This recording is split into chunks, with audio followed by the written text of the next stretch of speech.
Oi, gente, tudo bem? Aqui, professor Ricardo. Vamos fazer um videozinho aqui para vocês a respeito daquele nosso texto, né, que já está disponível lá no bloco 1 da disciplina, sobre aprendizagem significativa, né?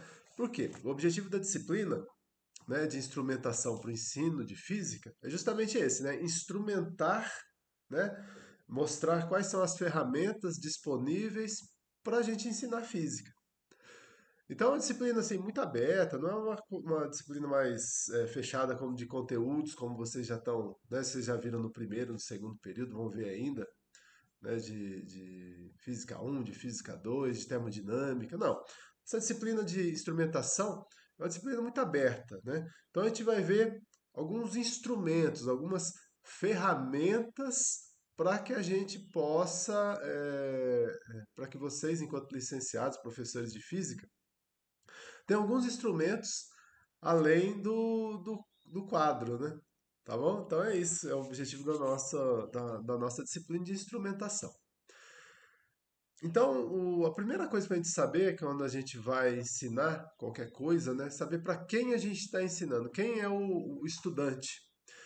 Então, o primeiro artigo que eu achei muito interessante é esse sobre o que é aprendizagem, como aprender, né? Aprendizagem significativa. Então, escolhi para vocês esse texto que é do professor Marco Antônio Moreira. Ele foi disponibilizado nesse periódico, né, Ensino de Ciências e Tecnologia em Revista. Então, o título dele é Aprendizagem Significativa em Ciências, condições de ocorrência que vão muito além dos pré-requisitos e da motivação. Escolhi esse texto para vocês porque dentro dos que eu pesquisei, é o que utiliza uma base conceitual de um psicólogo norte-americano, David Alsubel. Alsubel, acho que é o nome dele, pronúncia correta. E ele fala muito, né, nos seus estudos sobre aprendizagem significativa. Então ele começa o artigo dele falando assim, como está a educação atual, né? Ensino de física, química, biologia, assim como de ciências afins e de matemática, prioritariamente focado na preparação para provas, para testagens, né? Então, o objetivo do ensino está para passar na prova. E uma frase muito comum dos alunos, né? Ah, eu odeio física. Aí então botei até uma professora aí puxando os cabelos, né? Porque os alunos estavam. Aquela coisa, né? Ah, só estudo na véspera, estudo para passar, então fica arquivado na nossa memória de curto prazo, né? Então a gente não aprende o conceito, a gente aprende só meramente para uma memorização. Essa é uma aprendizagem mecânica, né? Então fica só na memória de curto prazo. Já a aprendizagem significativa, ela busca uma situação diferente, o que ele chama de uma interação cognitiva. Esse novo conhecimento deve relacionar-se de maneira não arbitrária. Isto é, então, não com qualquer conhecimento prévio, mas com algum que seja especificamente para dar-lhe resultado. Aí ele faz uma separação em conhecimento em dois pontos. Então ele fala lá que o conhecimento, dentro desse conceito de aprendizagem significativa, ele pode ser denotativo ou conotativo. Então ele fala o seguinte, ele fala que o conhecimento denotativo são aceitos dentro de um determinado contexto. Então, por exemplo, se a gente está falando da física, né? Então, se você está ensinando ali, sei lá, dinâmica ou cinemática, então, um conceito, por exemplo, de força, ele está dentro daquele conceito, daquela matéria que está sendo ensinada. Já um conhecimento chamado que ele coloca como conotativo são de caráter pessoal. Então ele até faz um exemplo ali no artigo, né, falando entre trabalho e calor. Muitas vezes o aluno pode ter um conceito de trabalho totalmente diferente do conhecimento de trabalho dentro da disciplina de física. Quando a gente está falando de trabalho, que é força vezes deslocamento, e para o aluno, quando a gente fala em trabalho, ele pode pensar ele ou o pai ou os pais irem trabalhar, o ato, né, o ato do trabalho e não o trabalho enquanto conceito físico, tá? Então essas são as diferenças entre conhecimento denotativo e conotativo, tá? Então, a partir desses dois conceitos, né, de denotativo, conotativo, a aprendizagem também pode ser representacional, conceitual, proposicional. Então, são alguns conceitos interessantes da gente saber, não são a razão aqui da aprendizagem significativa, mas são conceitos interessantes dentro do âmbito aí desse artigo. Então, ele fala que a aprendizagem significativa, mas representacional, são palavras ou símbolos que representam objetos ou eventos particulares. Então, representacional, por exemplo, ele dá o exemplo ali no artigo da onda. Eu vou até encontrar aqui que ele fala aqui sobre a questão da onda, que seria, por exemplo, a pessoa tem a, como eu disse no conhecimento ali conotativo, se ela não tem um determinado conceito já de ciência, ela pode imaginar a onda como uma onda do mar, mas não como ondas eletromagnéticas, ondas sonoras, tudo mais. Então aqui, ó, um conceito, deixa eu voltar aqui, também pode ser então conceitual. Então, quando um signo linguístico, uma determinada palavra, o sinal, né, ele aponta regularidades em determinados objetos, eventos, situações ou propriedades, né? Então, por exemplo, se a onda for um conceito, mas não uma representação, então você tem o conceito de onda, que a onda tem uma certa amplitude, que ela tem, que ela pode ser de um sinal, uma onda mecânica, como um sinal sonoro, mas ela pode ser uma onda eletromagnética que se propaga também no vácuo, não só no meio mecânico. Pode ser uma onda gravitacional, ou seja, o conceito de onda, né? O que é onda? E não, se a gente tivesse só nesse representacional, ele pode ter como onda do mar. Ah, é uma onda, né? Ou uma onda no conceito, no sentido de moda, né? A onda do, sei lá, do celular modelo tal, né? Então, o conceitual é quando a gente relaciona essa determinada palavra, esse símbolo, a um conceito, tá? E a aprendizagem proposicional é um produto pelo qual então o seu conteúdo se relaciona ao conteúdo de ideias relevantes estabelecidos já nessa estrutura cognitiva. Então ele fala também o seguinte: proposicional que vai se propondo e de forma progressiva. Então os conhecimentos progressivamente vão ganhando novos significados, conforme o estudante, conforme a gente vai se aprofundando naquele assunto. Então, o conceito de força, né? Inicialmente, é, o aluno pode ver que conhecimento de força só no aquele conhecimento nosso do senso comum, né? Empurrou, né? Teve o sentido da força.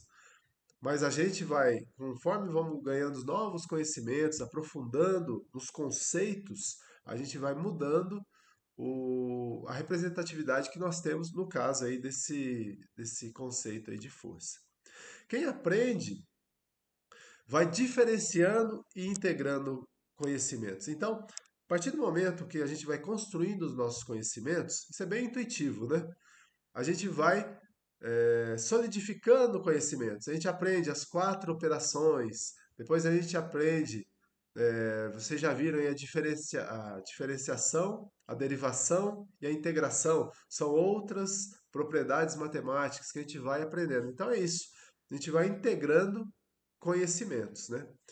E o psicólogo lá, o Alsubel, ele diz que as formas de aprendizagem significativa são de três formas, né, que a aprendizagem significativa vai conseguindo. A aprendizagem ela é subordinada, superordenada e é combinatória. É, a gente está falando aí desse psicólogo, né? Então, quem foi o Alsubel? Então, vou fazer só um parênteses aqui. Então, ele foi um psicólogo da educação norte-americano, já falecido, né? Ele viveu entre 1918 e 2008. E toda a teoria dele de aprendizagem, né? Ele, resumindo a obra desse psicólogo, ele busca então facilitar a aprendizagem do aluno através da psicologia da aprendizagem significativa. Então, ele sofreu muito lá quando ele era criança nos Estados Unidos, ele acho que era um imigrante judeu para lá. Então, ele, no resumo da obra dele, poderia ser dito o que ele fala nessa frase aqui, né? Abre aspas aí, então. Se eu tivesse que reduzir toda a psicologia educacional a um único princípio, eu diria isto. O fato isolado mais importante que informação na aprendizagem é aquilo que o aprendiz já conhece. Descubra o que ele sabe e baseie isso nos seus ensinamentos. Então é muito do que Paulo Freire nos diz também, né, gente? A gente pegar o estudante, o seu aluno, não como tábula rasa, né? Que você vai fazer aquele depósito dos conceitos, né? Da física, da teoria toda. Mas a gente se basear no que, nas informações do que o aprendente já sabe, né? Então, o que Paulo Freire nos diz, o que Ausubel nos diz é isso. A gente conhecer esse aluno, saber o que ele já nos traz, que ele traz muito, muito conhecimento, né? E basear isso nas nossas aulas, nos nossos ensinamentos. Bom, voltando então, então as formas de aprendizagem, subordinada, superordenada e combinatória. Então ele começa ali com a subordinada, os novos conhecimentos, eles vão adquirindo significado para quem aprende em uma ancoragem cognitiva. Ou seja, essa âncora cognitiva é o conhecimento que nós já sabemos, né? Esses conhecimentos que ele chama de prévios, especificamente relevantes, em ideias relevantes, mais gerais e inclusivas existentes na estrutura cognitiva do aprendiz. Então a gente tem uma âncora de conhecimento, todos nós temos, né, nossos conhecimentos prévios, e quando a gente vai recebendo novos conhecimentos, novos conceitos, a gente vai construindo esses novos conceitos a partir dessa âncora de conhecimento que nós já temos, tá? Superordenada. O estudante consegue construir novos conhecimentos que passam a subordinar aqueles que lhes deram origem. Então a gente vai construindo novos conceitos mais amplos que vão subordinando aquele conhecimento prévio que a gente tinha. Então, por exemplo, experiência lá de Galileu, né? A princípio, achava-se que soltando dois objetos, pesos diferentes, o mais pesado cairia de forma mais rápida. Aí esse é um conhecimento prévio inicial que as pessoas teriam. Aí, com a experiência de Galileu, a gente vai tendo um novo conhecimento, que os objetos caem ao mesmo tempo, porque a aceleração da gravidade é a mesma. Então, esse novo conhecimento subordina aquele conhecimento antigo e a gente vai construindo novos conhecimentos científicos dessa forma.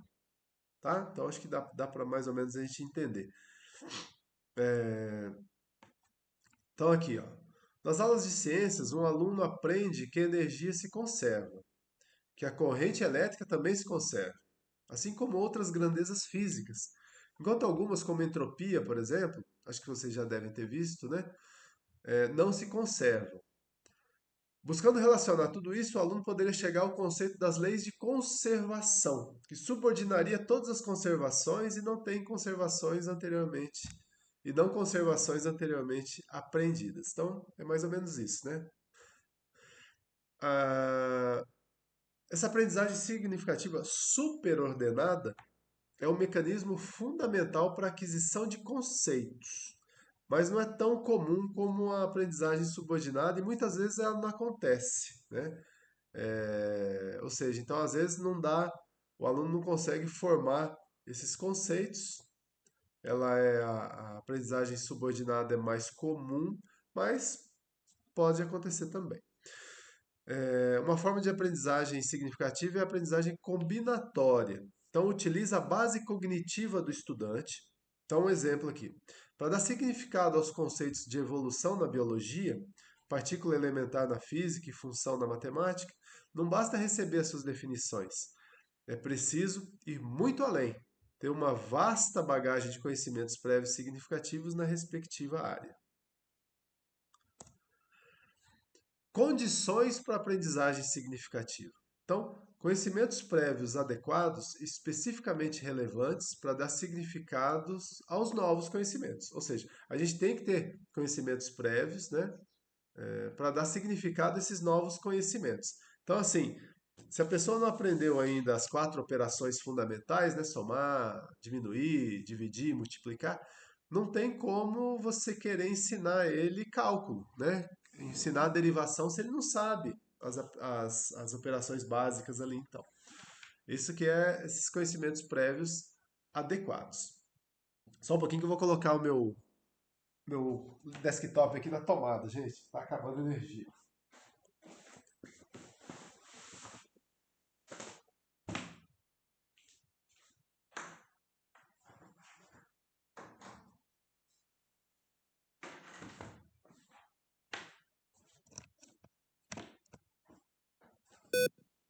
Ah, beleza.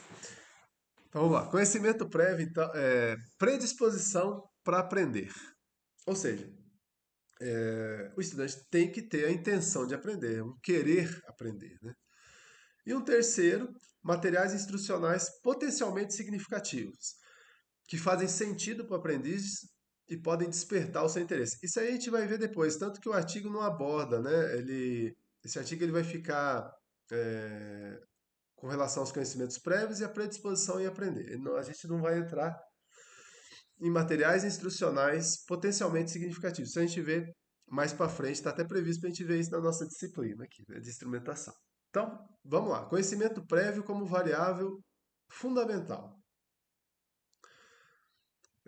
Os alunos, então, eles não substituem as suas concepções alternativas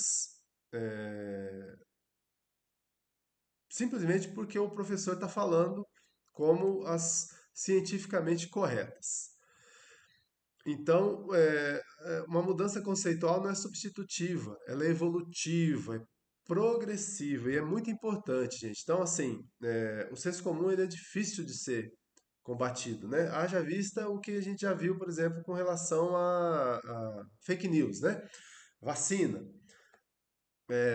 Essa onda de negacionismo científico, ela é muito forte. Então, não é porque vocês, enquanto professores, vão estar falando ali em sala de aula determinados conceitos, que eles vão entrar automaticamente nos alunos. Senão a gente não teria essa onda, por exemplo, negacionista com relação à vacina, que está comprovado que é eficaz, que salva vidas, tudo mais, mas teve toda uma onda negacionista em torno das vacinas, né? Com muita bobagem sendo falada. Então é isso. O que o autor nos diz aqui, então, que essa mudança conceitual não é substitutiva de forma automática, mas ela é evolutiva, progressiva, né? Como vocês bem sabem. Então esses conhecimentos vão se consolidando de forma progressiva.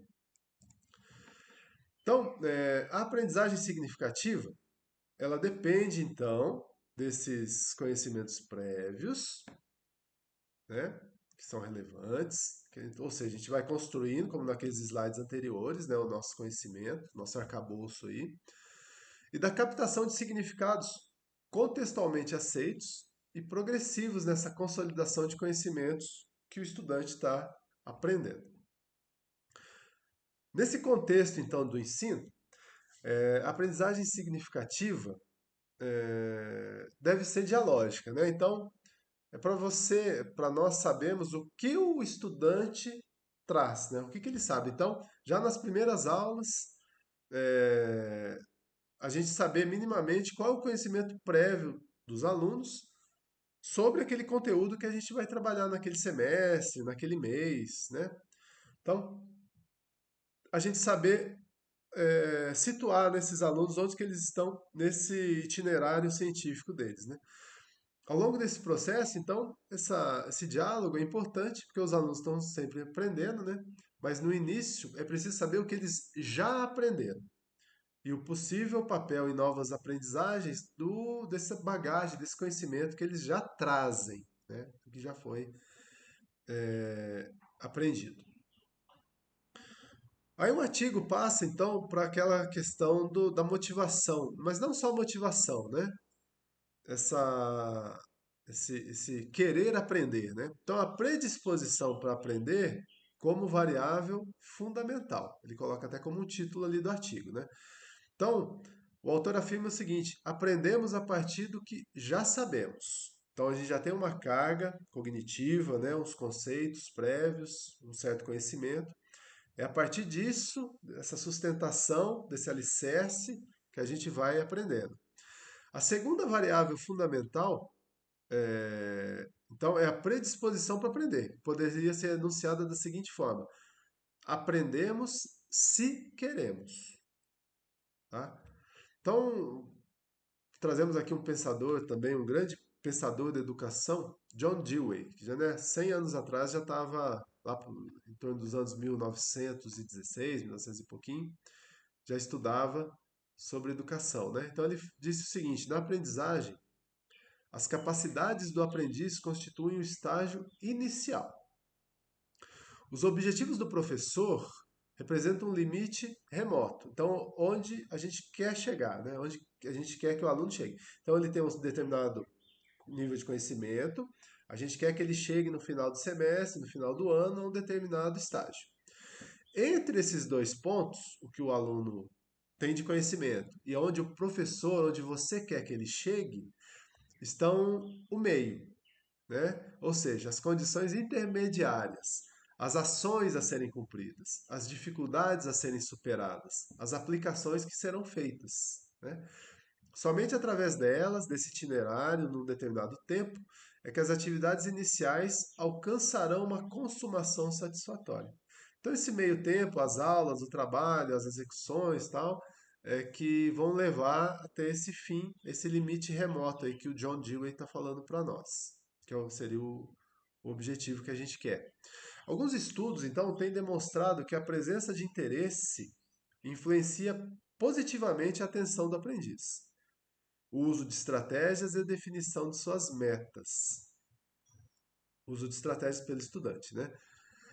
O interesse pode ser usado como apoio mesmo quando a pessoa inicialmente tem uma baixa eficácia, falta de metas acadêmicas ou não é capaz de se autorregular. Daí ele vai falar um pouquinho desses conceitos agora, que a gente vai ver. Então, assim, esse querer aprender do aluno, pode ser despertado em parte por nós, é muito importante, então, na aprendizagem significativa. Então ele fala ali sobre essa questão aí do querer aprender, que é essa autoeficácia, né? Autoeficácia enquanto aluno. Então, refere-se à própria crença de a gente como estudante ser capaz de aprender determinado assunto. São julgamentos, percepções que as pessoas têm sobre as suas próprias capacidades, sobre as nossas próprias capacidades, né? Então, essa questão da nossa do amor próprio, né? Da gente estarmos bem, né? Psicologicamente também, para aprendermos determinado conteúdo. Estamos abertos a aprender determinados conceitos, conteúdos, teorias, né? Disciplinas, tudo mais. Autorregulação. Então a gente está falando aqui, então, falamos de autoeficácia, uma crença nossa mesmo, né? Essa motivação. E uma autorregulação refere-se a esse processo pelos quais os estudantes focam seus pensamentos, sentimentos e ações para alcançar determinadas metas de aprendizagem. Então, esse outro autor, Hellinger, ele fala em três processos, né, para a gente se monitorar, se auto-observar, auto-julgar e auto-reagir, né? Auto-observar, atenção ao seu próprio comportamento.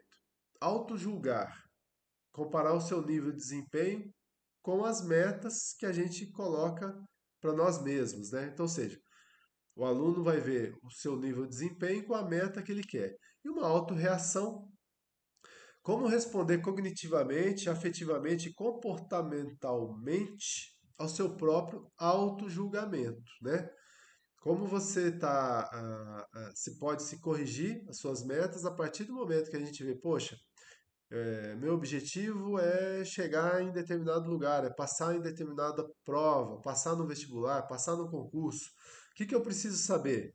Como eu estou sabendo hoje? Então é isso que eles falam com relação a esse querer aprender. Não é fácil, né, gente? Muitos chegam, vocês estão em sala de aula aí também, quem já está atuando sabe que às vezes os alunos estão totalmente então desmotivados. O artigo não usa tanto essa palavra só motivação, que não seria só motivação, né?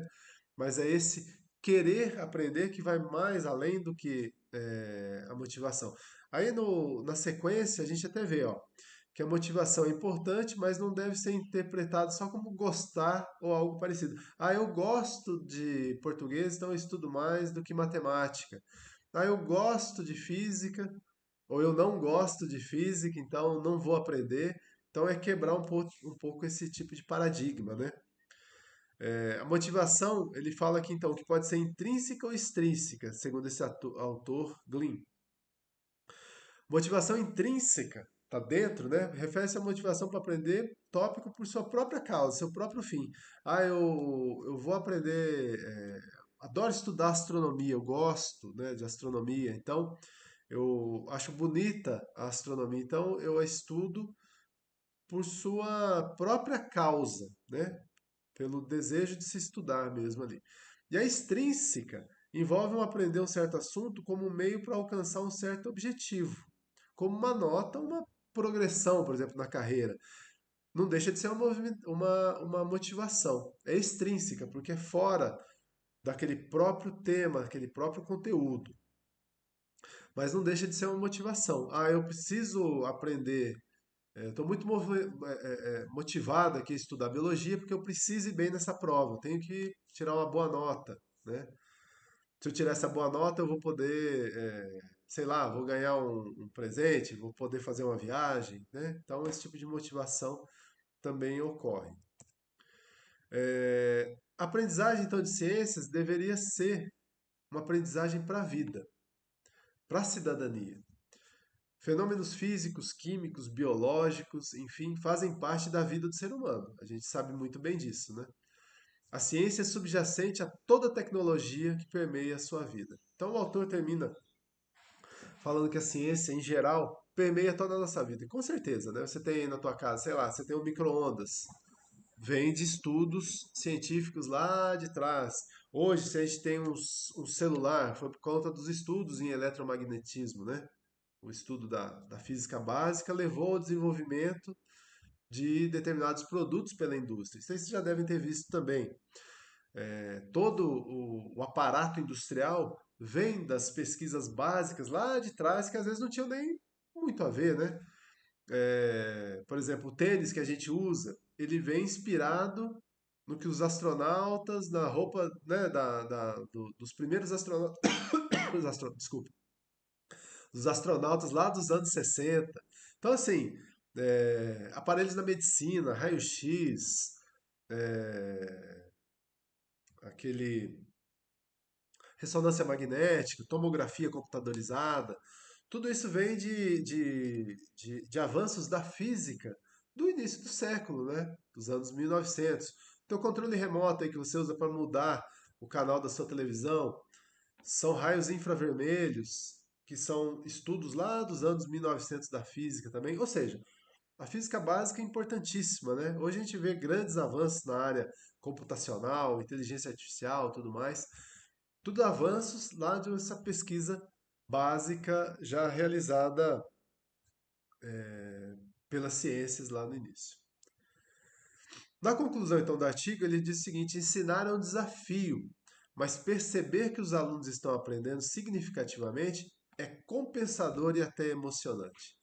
Então, assim, buscar essa aprendizagem significativa muito diferente então dessa aprendizagem mecânica, né? Onde tem só um estudar para passar na prova, né, gente? Trocando isso por um ensino para a gente desenvolver conceitos, né?